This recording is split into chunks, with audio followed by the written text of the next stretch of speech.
renasce agora. Aquele que não nascer de novo não pode ver o reino de Deus. Jesus, João, capítulo 3, versículo 3. A própria natureza apresenta preciosas lições. Neste particular, sucedem-se os anos com matemática precisão, mas os dias são sempre novos, dispondo assim de 365 ocasiões de aprendizado e recomeço. Anualmente, quantas oportunidades de renovação moral encontrará a criatura no abençoado período de uma existência? Conserva do passado o que for bom e justo, belo e nobre, mas não guardes do pretérito os detritos e as sombras, ainda mesmo quando mascarados de encantador revestimento. Faz-te por ti mesmo, nos domínios da tua iniciativa, pela aplicação da fraternidade real. O trabalho que a tua negligência atirará fatalmente sobre os ombros de teus benfeitores e amigos espirituais. Cada hora que surge pode ser portadora de reajustamento. Se é possível, não deixe para depois os laços de amor e paz que podes criar agora, em substituição às pesadas algemas do desafeto.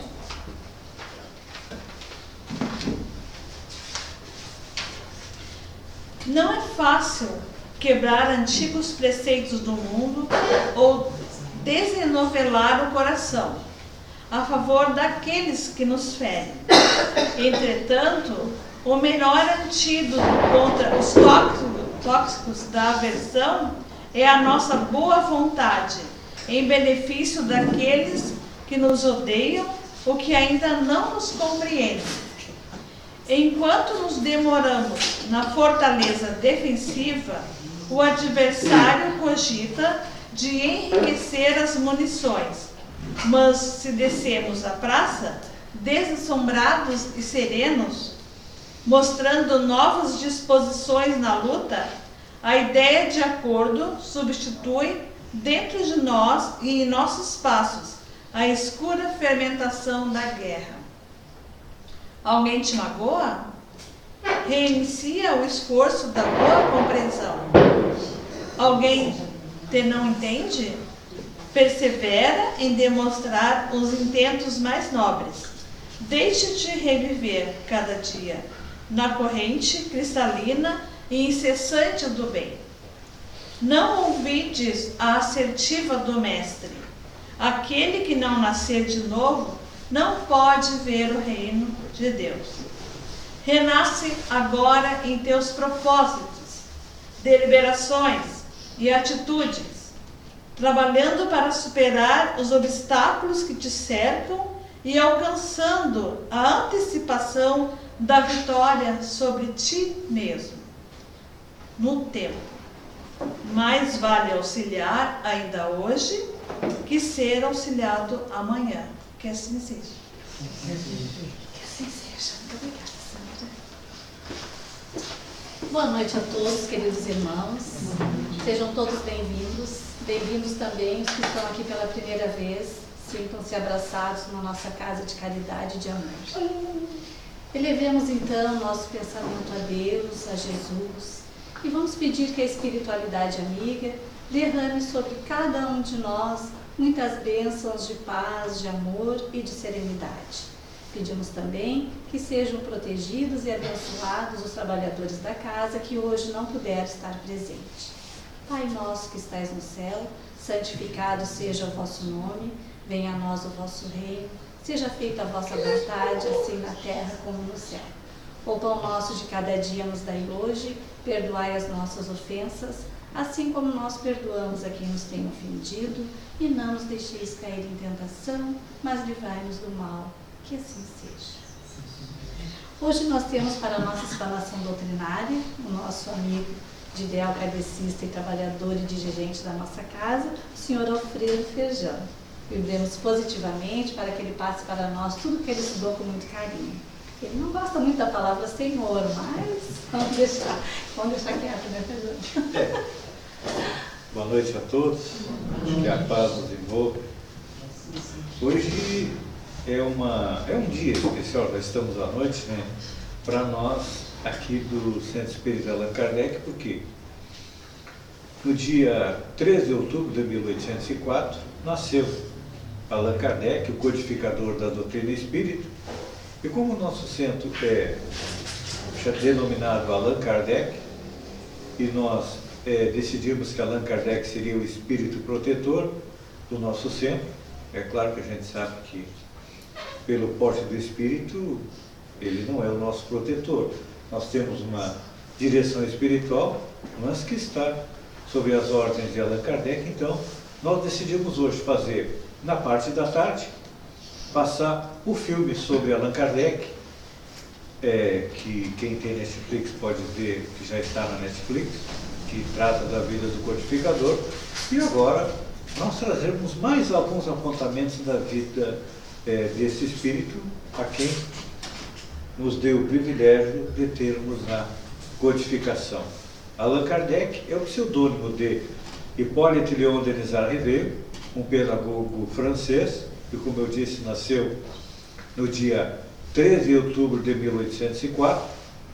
Na primeira parte da sua vida, ele escreveu várias obras pedagógicas, e até hoje alguns livros que ele escreveu ainda são utilizados nas escolas da França. Pelo seu trabalho na primeira parte da sua vida, com certeza ele já figuraria na galeria daqueles espíritos notáveis que contribuíram para a evolução do planeta. Mas a parte mais importante da sua vida começou aos 50 anos. Muitas vezes a gente acha que com 50 anos já está velho, já não serve para mais nada, fica só esperando a aposentadoria para sentar numa cadeira de balanço e agora ficar olhando televisão. Naquela época, que a expectativa de vida era bem menor, normalmente se vivia no máximo 50, 60 anos, uma pessoa com 50 anos era considerada um velho. E foi nesta segunda parte da vida de Allan Kardec onde ele realmente produziu mais, trazendo os livros da codificação e nos reavivando aquilo que o Cristo nos trouxe há 2000 anos atrás. Só para nós termos uma ideia do trabalho de Allan Kardec, entre 1857 e 1869, quando ele retorna à parte espiritual, ou seja, em 12 anos, ele escreveu o Livro dos Espíritos, foi publicado no dia 18 de abril de 1857, e também com homenagem a Allan Kardec, eu sou apaixonado por ele, resolvemos fundar o Centro Espírita Allan Kardec no dia 18 de abril de 2007, quando o Livro dos Espíritos estava completando 150 anos. E a respeito dele ser o espírito protetor do nosso centro, a escritora Sueli Caldas Schubert, no livro Alicerces Espirituais do Centro Espírita, ela coloca que normalmente quando um centro espírita vai ser fundado, muitos anos antes, dezenas de anos, até séculos antes, há a seleção dos espíritos que vão trabalhar, que vão lá fundar, que vão ser os trabalhadores daquele centro. Então, é um trabalho bastante demorado, feito pela espiritualidade, e normalmente, quando são reunidos os trabalhadores da parte espiritual e são treinados para virem para cá, eles escolhem o mentor espiritual. Nós começamos a trabalhar, mas nunca nos preocupamos com saber quem era o mentor espiritual do nosso Centro Espírita Allan Kardec. Sabíamos que deveria ser alguém, mas não nos preocupávamos com a identidade desse espírito. Até que um dia nós estávamos numa reunião em Criciúma e as pessoas, colegas de outros centros, começaram a perguntar: olha, mas quem é o mentor de vocês? Olha, é o espírito. Não, mas qual é o nome do espírito? Allan Kardec. E acabou ficando como o nosso protetor Allan Kardec. Claro que isso não é por acaso. Nós já vimos escolhido na espiritualidade. Eu digo que graças ao amor que eu tenho por esse espírito, que eu acredito que tem dois espíritos que foram fundamentais para a divulgação da doutrina do Cristo. Primeiro foi Paulo apóstolo, que não conheceu Jesus, não esteve junto com ele, mas que Jesus se apresenta para ele às portas de Damasco, deixa cego, depois ele recupera a visão, e ele é o único apóstolo que tem aquela visão de que o ensinamento do Cristo era para todo o mundo. Os outros apóstolos acreditavam que o ensinamento de Jesus era basicamente para os judeus, e Paulo não. Indo, colocando em prática aquilo que ele acreditava, ele saiu pelo mundo pregando o Evangelho. E na minha visão, posso até estar errado, o segundo espírito mais importante para a história do cristianismo é quem? É Allan Kardec, porque ele fez o quê? Ele, sozinho, claro que com a ajuda dos espíritos, dos médiuns, mas o trabalho dele foi o quê? Peneirar todo esse manancial de conhecimento que foi colocado para ele e nos trazer uma doutrina enxuta que nos esclarece de onde nós viemos, para onde nós vamos, por que nós sofremos, e nos diz que, olha, todos nós vamos ser felizes um dia, só que tem que ter paciência, né? Nós ainda estamos no início da caminhada e Jesus já está lá na frente. Então, tudo isso o Livro dos Espíritos, que é a nossa obra básica, nos esclarece. E depois, Allan Kardec, sabendo que não poderia fazer uma obra muito grande, ele, de cada uma das partes do Livro dos Espíritos, ele tira as demais obras. O Livro dos Médiuns, que é um guia prático da mediunidade. O Evangelho segundo o Espiritismo, que é revivendo tudo aquilo que Jesus nos colocou há 2000 anos atrás, que à medida que o tempo foi passando, o que aconteceu? Nós fomos mudando, nós fomos alterando. E então havia necessidade de o quê? De reviver a doutrina do Cristo, e veio através do Evangelho segundo o Espiritismo. Depois, na quarta obra, O Céu e o Inferno, Allan Kardec nos fala da justiça divina. Nós normalmente achamos que somos espíritos, que não somos filhos de Deus. Nós somos enteados de Deus, que Deus não é um pai, é um padrasto. Porque quando a gente analisa as nossas dificuldades, não só da nossa vida, mas daqueles que estão à nossa volta, muitas vezes Deus nos parece injusto. Então, vem Allan Kardec, no Céu e Inferno, nos falar a respeito da justiça divina, que cada um recebe de acordo com suas obras. A leitura inicial é a respeito da reencarnação. Lembrando que no Evangelho, o Espírito Lázaro nos traz uma mensagem interessante que diz que o Espiritismo ergue a lápide dos túmulos vazios e apresenta para a humanidade a segunda palavra do alfabeto divino, que é a reencarnação. Então, quando nós lemos o Céu e o Inferno, nós compreendemos que, através da reencarnação, nós conseguimos corrigir os erros do passado, pagar os erros do passado e começar a adquirir créditos para o futuro. Então, é por isso que nós estamos aqui.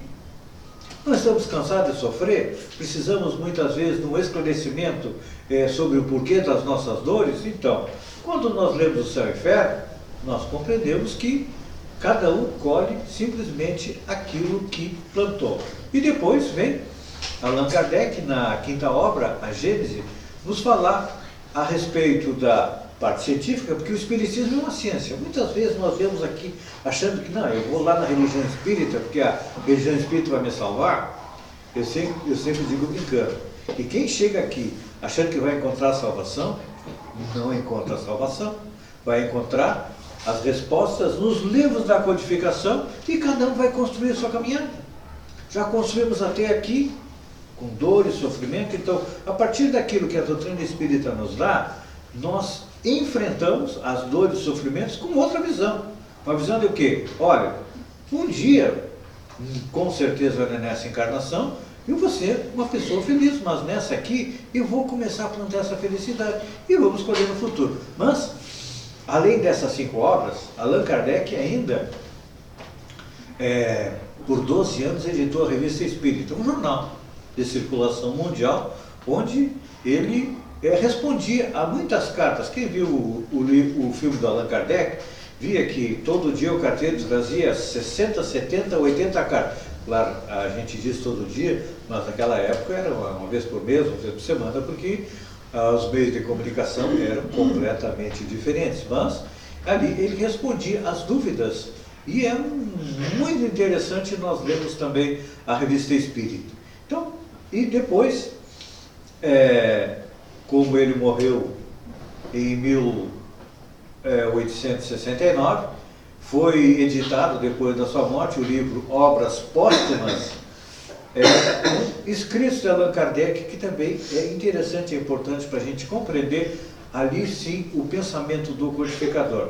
Mas a gente fica sempre pensando, olha, mas quem é Allan Kardec? Temos algumas pistas na história. Os próprios espíritos disseram que o nome que ele usava, Allan Kardec, era referente a uma encarnação sua que aconteceu ali naquele mesmo local, nas Galhas, ou hoje França, na época as Galhas, e ele foi contemporâneo de Júlio César. Ele foi um sacerdote, um druida, como eram chamados. Temos também notícias que ele teria sido um reformador. Deixa eu achar aqui, porque tem Jean Rus. Mas, pesquisando a literatura, nós temos várias pistas de encarnações de Allan Kardec. Por exemplo, no livro Narrações do Infinito de Camille Flammarion, que foi um escritor espírita contemporâneo de Allan Kardec, segundo ele, um espírito intitulado Lumen disse que havia encontrado Allan Kardec encarnado em um mundo da estrela Theta Orionis, a anos-luz de distância aqui do planeta. Então, quando vê essa informação, ela vem no bojo de o quê? De um dos pontos fundamentais da nossa doutrina espírita, que é a pluralidade dos mundos habitados. Ou seja, com certeza que eu vou dizer vai chocar vocês, mas Allan Kardec era um extraterrestre. Ou seja, era um espírito que não era originário aqui do planeta, e como muitos de nós aqui ainda podem já ter tido encarnações em outros planetas, só que nós não temos este conhecimento, significa o quê? Que Allan Kardec estava encarnado lá há 24 séculos atrás, isso lá em 1850. Ou seja, há 26 séculos atrás, ou há 2.600 anos, Allan Kardec teria emigrado deste mundo Theta Orionis e teria vindo aqui para o planeta Terra. Depois, nós temos outra pista no livro Atlântida, Reino das Trevas, do médium Roger Bottini Paranhos. Ele teria sido o faraó Akhenaton e sua esposa Gabi, que todos viram no filme, que foi como que sua secretária, seu apoio, teria encarnado como a rainha Nefertiti. Aí nós temos um fato interessante. O faraó Akhenaton, no Egito, ele tentou, durante o seu reinado, implantar a crença de um Deus único, porque até então, no mundo todo, nós éramos politeístas. Quando eu digo nós éramos, porque nós estávamos lá, entre os hebreus, entre os hindus, entre os africanos, entre os asiáticos, nós estávamos lá. Um pouquinho melhor que o homem das cavernas, mas já estávamos lá, fazendo a nossa evolução. Então, o faraó Akhenaton tentou implantar a ideia do Deus único. Quando ele morreu, o Egito voltou a ser politeísta, e nós sabemos que, alguns séculos depois, Moisés traria a ideia do Deus único entre o povo hebreu. Então, desta vez, a ideia do Deus único se sedimentou e se espalhou pelo planeta como um todo. No livro Jornada dos Anjos, do Espírito Lúcio, pela mediunidade de Sandra Carneiro, ele também teria tido uma encarnação na ilha de Creta. E ela também, a Sandra Carneiro, coloca que ele também teria sido o faraó Akhenaton, que tentou a reforma religiosa no Egito. Depois, no livro do Carlos Bacelli, No Céu da Galha, tem informação já confirmada pelo Espírito Zéfiro, está lá no Obras Póstumas, que ele teria sido Allan Kardec, o druida. No tempo de Jesus temos várias informações, eu estou citando as fontes, eu não estou dizendo qual delas é a correta, porque todos nós temos que exercer o nosso livre-arbítrio, ou seja, o nosso direito de pensar, de tentar ver qual é a informação mais correta, qual é a menos correta. Então nós temos várias informações. No livro Universo e Vida, do Hernani T. Santana, ele teria sido o apóstolo Tomé. Também no livro Jornada dos Anjos, ele cita que teria sido José de Arimateia. No livro Mulheres do Evangelho, no Espírito Estevão, ele teria sido o apóstolo Pedro. Rochester, no livro o Espírito Rochester, no livro Centurião que viu Jesus, ele teria sido Cornélio, aquele centurião que vai até Jesus e pede que cure o seu servo. E Jesus pergunta: tu queres que eu vá até lá? Ele diz: não, basta que tu diga que o meu servo está curado, que ele vai ficar curado. E aí Jesus diz aquela célebre frase: nunca em Israel teve uma fé tão grande. Ou seja, nenhum israelita teve a fé em Jesus como teve aquele centurião romano. Ainda no tempo de Jesus, no livro Deus Conosco, o Espírito Emmanuel, em uma mensagem psicografada no dia 31 de março de 1938, quando estava se relembrando o retorno de Allan Kardec à pátria do Evangelho, diz que ele teria sido o apóstolo João. E no livro São Francisco de Assis, do Espírito Milanês, pelo João Nunes Maia, diz que o apóstolo João teria sido também São Francisco de Assis. E no livro Na Próxima Dimensão, e no livro do Médium Bacelli, e no livro A Volta de Allan Kardec, do Weimar Muniz, diz que ele teria sido o Chico Xavier. Então aqui nós vemos o quê? Allan Kardec, o Hipólito Leon Denisard, é um espírito que tem uma jornada extremamente longa.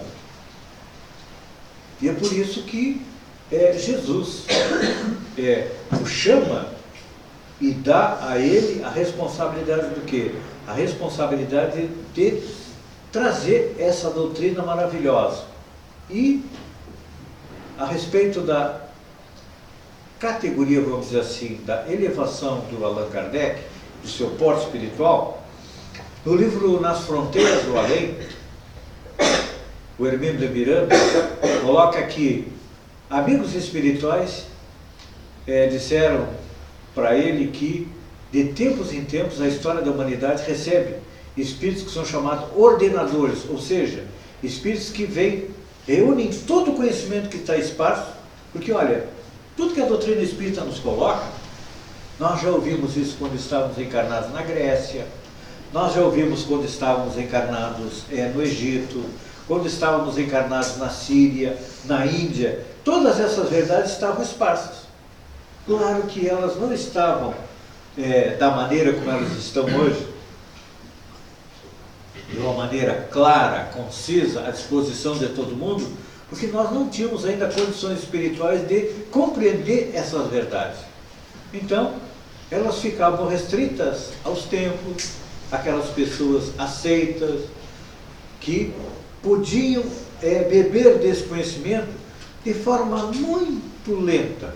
Para vocês verem, hoje, aquilo que a gente estuda em 2, 3 anos, num grupo de estudo de um centro espírita, quando tu entrava para ser sacerdote num templo, tu levava no mínimo 3 anos até subir o primeiro degrau. Normalmente levava 30, 40 anos para chegar no patamar superior. Hoje, em questão de 2, 3 anos, tu consegue adquirir todo esse conhecimento. Por quê? Porque nós evoluímos, nós nos transformamos em espíritos mais inteligentes, mais lúcidos, mais moralizados, então é mais fácil para nós compreendermos isso. E naquela época era difícil. Poucos conseguiam chegar aos últimos patamares porque não tinham a persistência necessária. O mesmo acontece conosco. Quantas pessoas chegam no centro espírita, começam a estudar e depois de 1 ano sai, 2 anos sai, 3 anos sai. Por isso que Jesus coloca que muitos são os chamados e poucos são os escolhidos. Então, Allan Kardec o que é? É um desses espíritos organizadores que veio fazer o quê? Reunir todo o conhecimento sobre a vida espiritual e sintetizar isso numa ciência. Porque a gente sempre pensa que o espiritismo é uma religião. Não. O espiritismo é ciência. Allan Kardec definiu como sendo a ciência que estuda a origem, a natureza e o destino dos espíritos, bem como suas relações com o mundo corporal. Ou seja, o Espiritismo é uma ciência que nos leva a conhecer toda a espiritualidade. Por isso que a gente tem que ter paciência e perseverança para poder compreender. Outra pista a respeito da elevação, ou seja,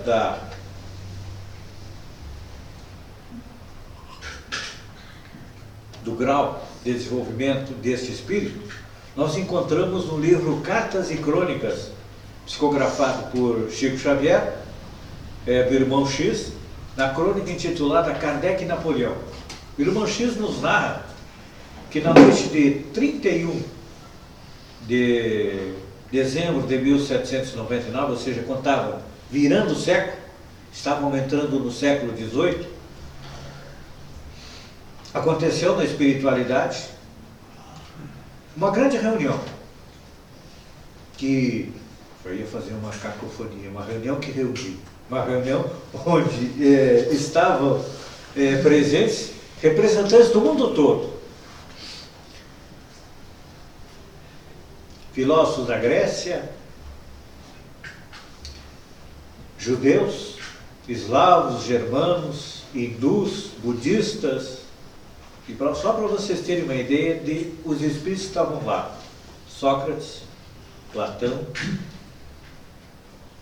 Aristóteles, Apolônio de Tiana, Orígenes, Hipócrates, Santo Agostinho, Fénelon, Giordano Bruno, Tomás de Aquino, São Luís da França, Vicente de Paulo, Joana d'Arc, Teresa d'Ávila, Catarina de Siena, Spinoza, Erasmo, não o Erasmo Carlos, Erasmo o filósofo, Milton, não Milton Nascimento, mas Milton o poeta, Cristóvão Colombo, Gutenberg, Galileu, Pascal, Dante Alighieri, Swedenborg, e também estavam, naquele momento estavam na França, o rei Luís XVI, Maria Antonieta, Robespierre, Danton, e foi trazido o espírito do Napoleão Bonaparte, que tinha uma missão extremamente importante. Ele deveria manter a França como uma república, para que a partir dali as luzes do Consolador Prometido, ou seja, do Espiritismo, se espalhassem pelo mundo. Só que nós sabemos que Napoleão, em outras encarnações, havia sido Júlio César, Alexandre da Macedônia, o conquistador. Desta vez ele vinha não para conquistar, mas vinha para manter a França unida, porque as forças das trevas iriam se levantar contra o Consolador Prometido. Só que, como acontece conosco, na nossa atual encarnação, nós cometemos os mesmos erros do passado. Napoleão o que fez? Em vez de cumprir sua missão, acabou indo para a guerra, tentando mais uma vez formar um império, como ele fez, como Júlio César, como Alexandre da Macedônia. E aí, todos nós sabemos que o final do Napoleão foi o exílio na ilha de Elba. Mas, depois disso, ele ainda, quem leu o primeiro livro dos Espíritos, a primeira edição, lá vai ver que ele foi um dos colaboradores de Allan Kardec depois de desencarnar. E nessa reunião foi trazido Napoleão e, em dado momento, abre-se, desce uma ponte de luz dos céus e vem alguns espíritos, e dentre eles, um deles se sobressaía pela beleza e pela superioridade. E depois foi ouvida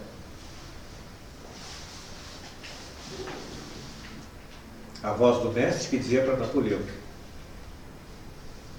irmão e amigo, ouve a verdade que te fala.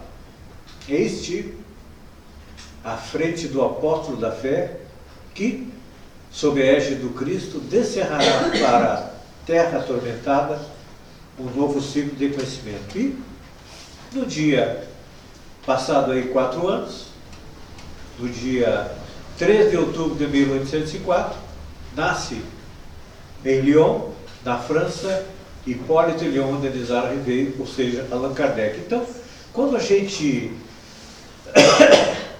reunindo todas essas informações a respeito do codificador, nos leva às perguntas de 100 a 113 do Livro dos Espíritos, ou seja, a classificação dos espíritos. Lá, o próprio Kardec nos coloca que os espíritos são considerados em 3 categorias. Terceira ordem, espíritos imperfeitos.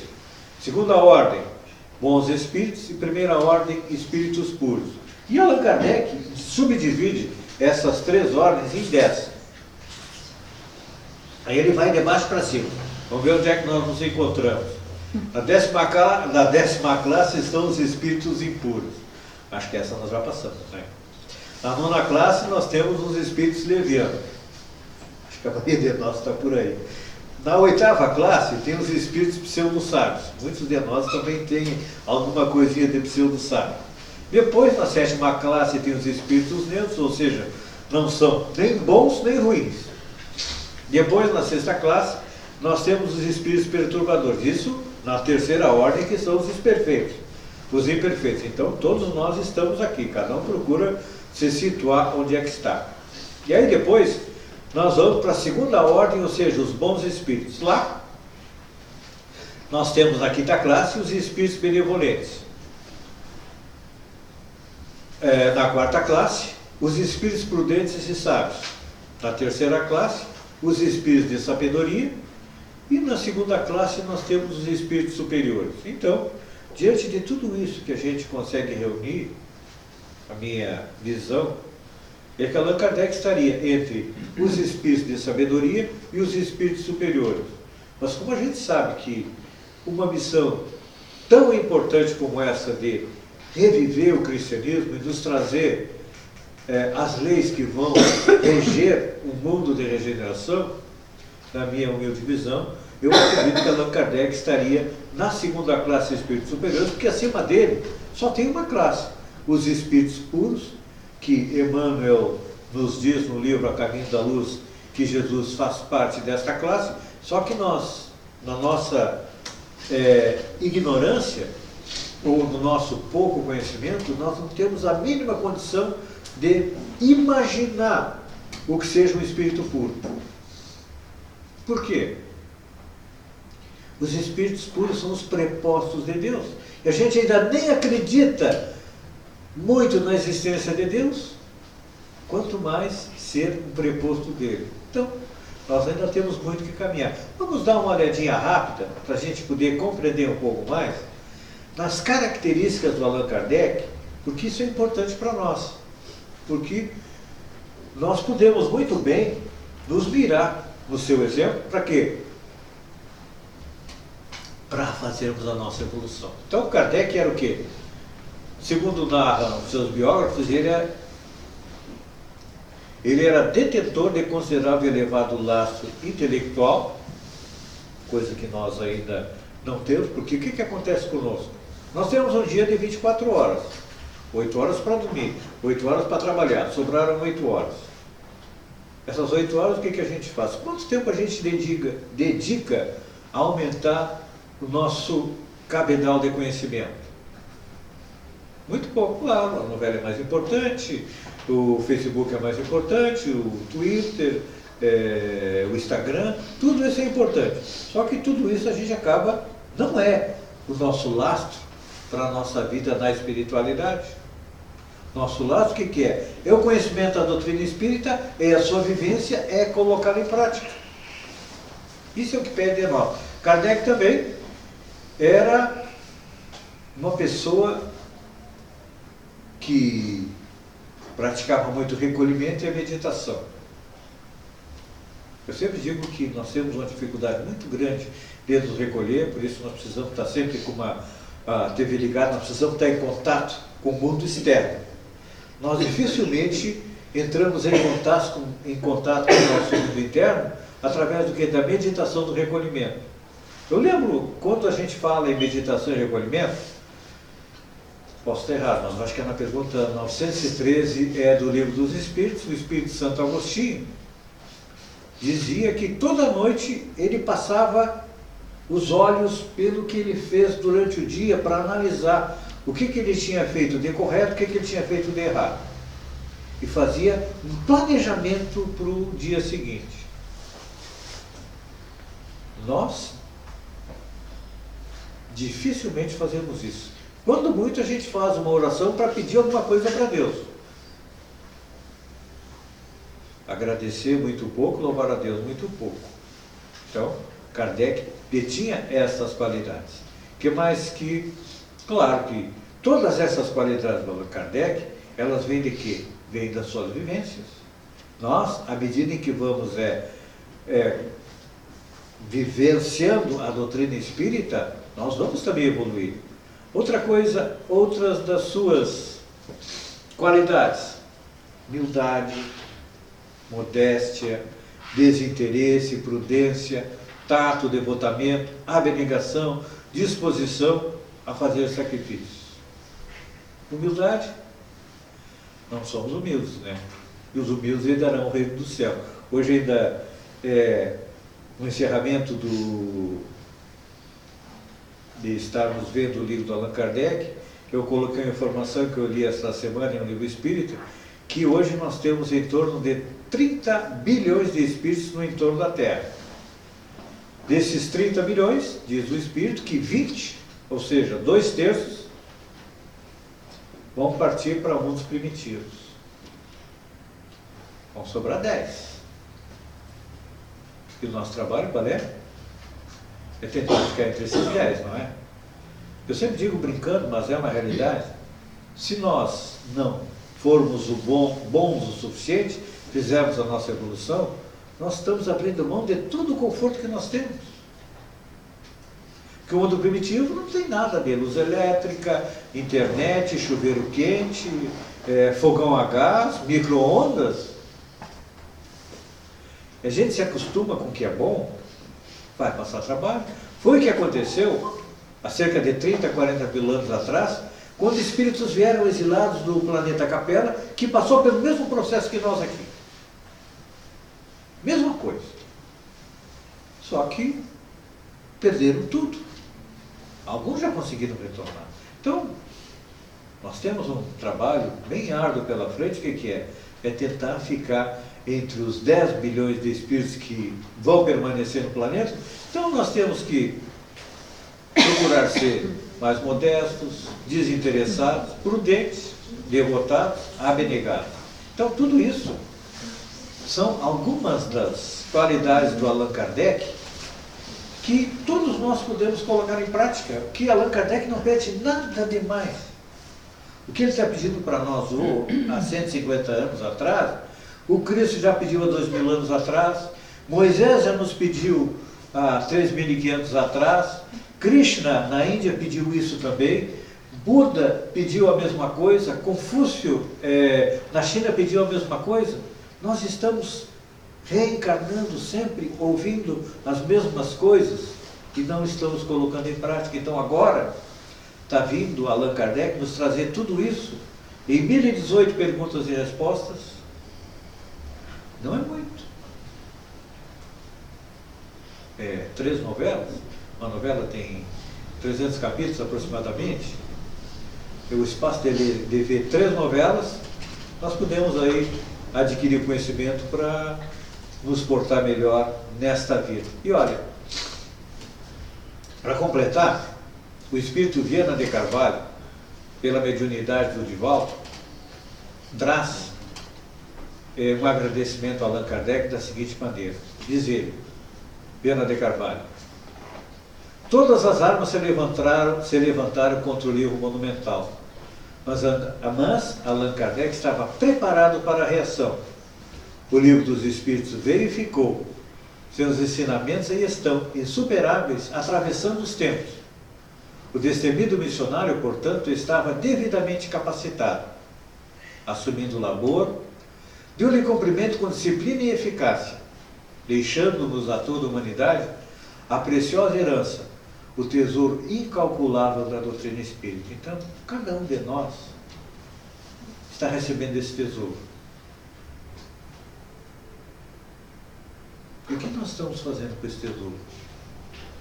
Estamos fazendo como aquele servo que recebeu o denário e enterrou na terra para ele depender? Ou nós somos aquele servo que pegou esse tesouro e multiplicou? Cristo está nos chamando há milhares de anos. Kardec está nos dando mais uma oportunidade. Mas a decisão é de cada um de nós. Ele cumpriu a sua parte. Espero que cada um de nós também cumpra a sua. Que a paz envolva a todos. Assim seja. Agradecemos então ao nosso dirigente da casa. Feijão. Obrigada, Feijão. A nossa palestra aqui, todas as noites do nosso sábado, ela é o que recebemos agora. É um conhecimento, é um